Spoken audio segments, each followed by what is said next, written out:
bad at this, man. Right, okay, it's on. Alhamdulillah. So, khair. The mother of Musa alayhi salam had to put him in that vulnerable position. He could have drowned. Anything could have happened. That was a test for him and his family. Yes? Hazrat Yusuf alayhi salam.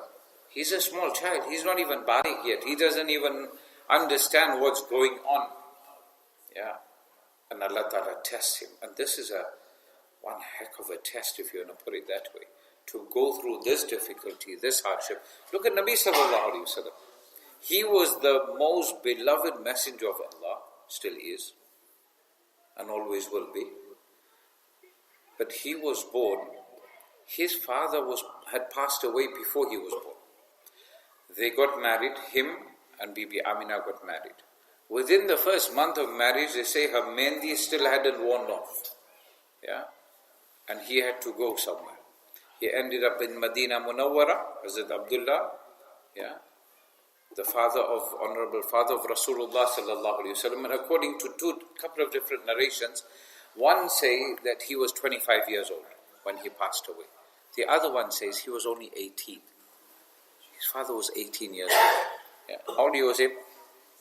17, almost there. See, next year you can get married. No, Sam, I can't pay for the wedding.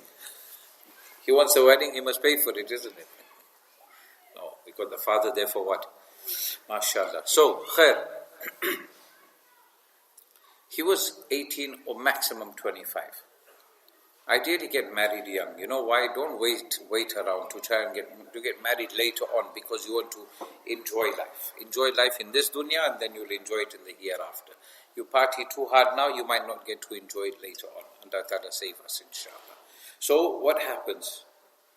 Nabi sallallahu alayhi wa sallam is born as an orphan. He doesn't have a father. His mother, when she sees, right, okay, this little boy is a bit bigger now. It's not like nowadays. Today, baby is born today, next day you fly. When he was 4 years old, the mother thought, right, okay, now's a good time. Let me go and visit the family of whoever I've got there in Medina Munawwara, and at the same time, I can also go to the grave of my husband. Imagine 4 years she didn't go. She goes there, and exactly halfway on her way back, halfway in between Makkatul Mukarramah and Medina Munawwara, at a place called Abwa, Allah Ta'ala, at the age of Nabi Sallallahu Alaihi Wasallam's age of 4, Allah Ta'ala takes his mother away. He has no mother, no father. Where do you think a child like that is going to end up? Yeah? Do you think they're going to progress anywhere? Not unless Allah wills. And sometimes a person is born into wealth and riches and everything. They have both the parents also. But they're not able to succeed in many things.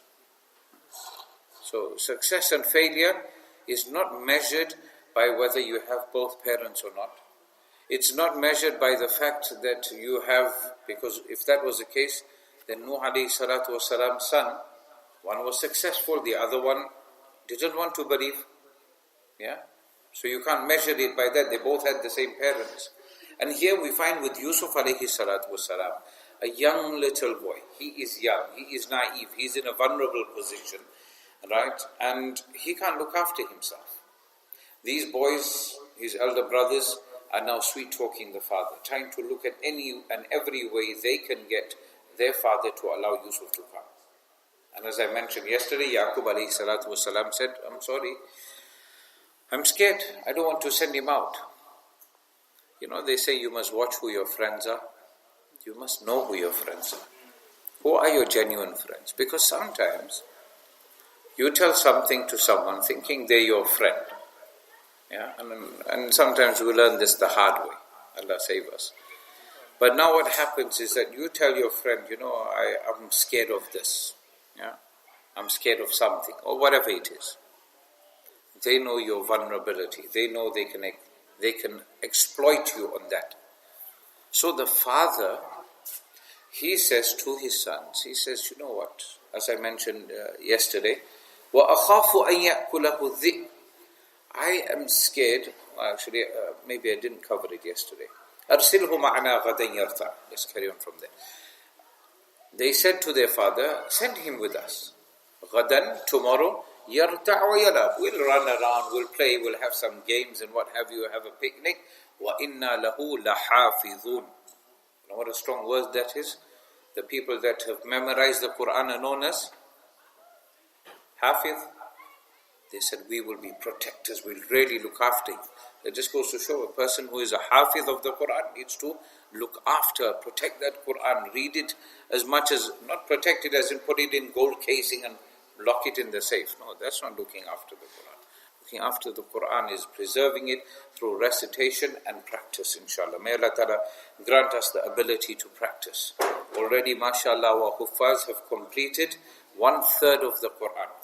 1/3 is khalas. 10 juz are done. Just the other day I said 1/6. Now we're already 1/3. Before you know it, few days time, it's going to be half and then finish. Already today is what, the 8th fast? I can't even keep up. When I look at the hadith, it says Ramzan, this day, that day, I don't know which day it is. So this is how quickly time will go by. So they said, we will look after our brother. We are protectors. Who's going to touch our brother? And it is mentioned in the books of commentary that they were being very loving to him. They weren't just being superficial in their words. They were practically showing love and affection and playing with him and being kind to him and picking him up to make their parents an absolute fool. Allah. Yeah. We have seen people that have hit their parents because of drugs. I have seen one man whose son put a gun in his mouth because the father, he used to always go, Maulana Muhammad, you know who I'm talking about maybe. I'll tell you afterwards. You'll remember. You know who I'm talking about. Because the father every weekend, he'd leave the family, he'd run away, he'd go to the gambling place, spend the whole weekend in the casino, come back broke. The son eventually took a gun and put it in his father's mouth. It wasn't a good thing to do, obviously not a right thing to do. It's a way to address this, but that was his frustration. What I'm trying to say is, jealousy can make you do the worst of things. They only saw their selfishness and they wanting their father to love them. Us. They weren't interested if he gets hurt in the process because his son Yusuf isn't there. Their only interest was, we just want our father to love us. And that jealousy, that our father loves him more than he loves us, that drove them to these crazy things. They said, what did they say? قَالَ إِنِّي لَا يَحْزُنُنِي. The father said, إِنِّي لَا يَحْزُنُنِي. I am a bit sad and protective and I'm worried about my son, And تَذْهَبُوا بِهِ, that he'll go with you. I'm just a bit concerned about sending him with you guys. You guys, for example, you got a bunch of kids that are always up to some shararat and they come knock on your door and say, can you send your son with us? I'm a bit worried because you guys are always getting in trouble. So he said, you guys, I'm a bit worried. And not only am I worried about that, but this is where he exposed the vulnerability. And Yaqub alayhi salatu wasalam, what does he say? وَأَخَافُ أَن يَأْكُلَهُ الذِّئْبُ. Just there, please. Jazakallah. Can I have some now? Saqib not giving permission. He says, I am fearful that a fox will eat him. I'm fearful. He told his sons, he gave them the perfect excuse. He's told them, he's given the whole murder plan to his sons, but not intentionally. Yeah? Because sometimes there are times where you get hurt by people who you think that these people really do care for me. They really are worried about me. And you share something with them. And then what do? Sometime later, they use that against you. They weaken you by utilizing that against you. A Muslim never does such a thing. May Allah Ta'ala save us, inshallah. So he said, look, I'm scared a fox may eat him, a wolf may eat him rather. وَأَنْتُمْ عَنْهُ غَافِلُونَ. And that too, not just like that, but because you guys are negligent. I know you guys will be busy doing your own thing. You'll forget about this small one here, and then he will get eaten up. قَالُوا لَإِنْ أَكَلَهُ الذِّئْبُ وَنَحْنُ أُصْبَةٌ إِنَّا إِذًا لَخَاسِرُونَ. Say, what? Dad? How can you say that about us?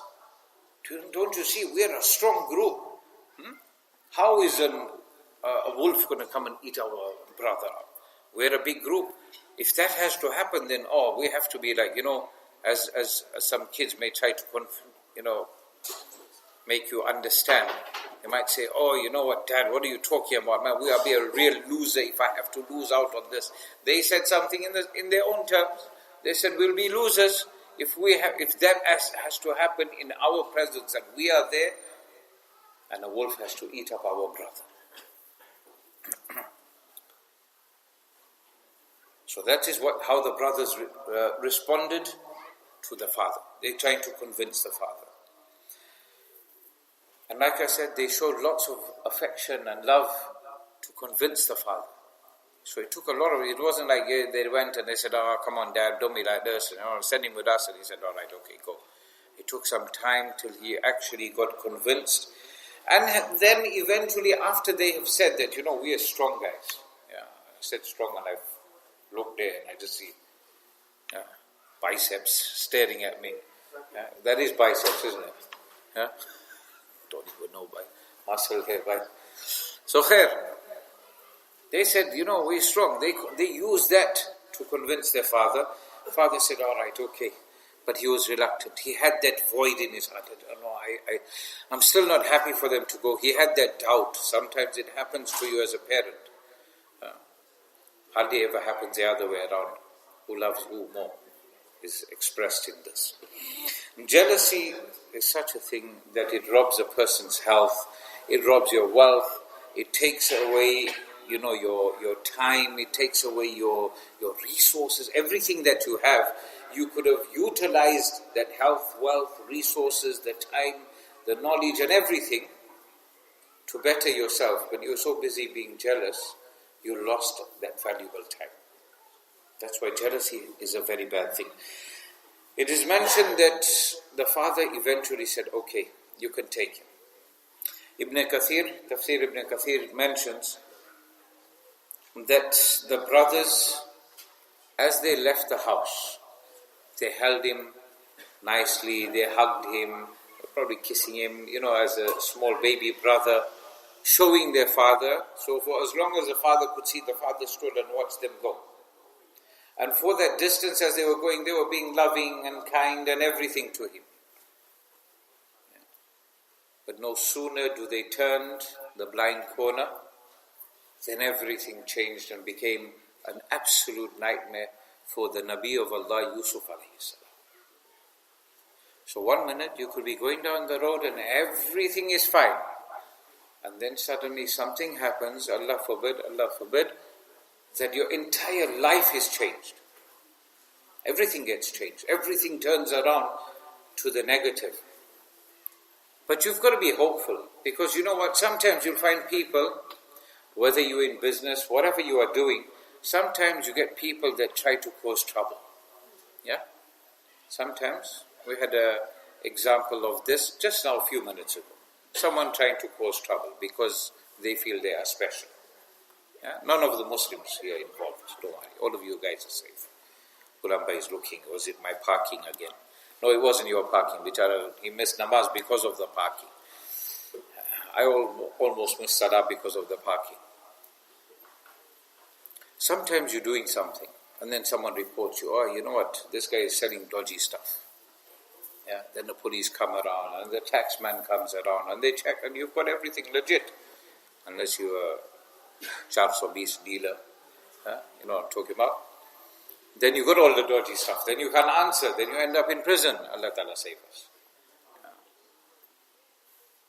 So if you have done nothing wrong and someone is trying to bring you down, and Islamically, by the pleasure of Allah, you are fine, and also by the rules of the land that you live in, and someone is trying to bring you down, go immediately back to Yusuf alayhi salam. Here he was in Canaan. He had done nothing wrong. He is an innocent child. People are trying to oppress him. But what happened? He made sabr. Some narrations say that it was 40 years later that this dream actually came true. Yeah? This dream actually came true only 40 years later.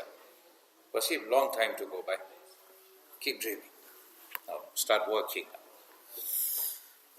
MashaAllah, Wasim reads very nicely. Today, inshallah, he'll lead the Maghrib Salah. He hasn't read for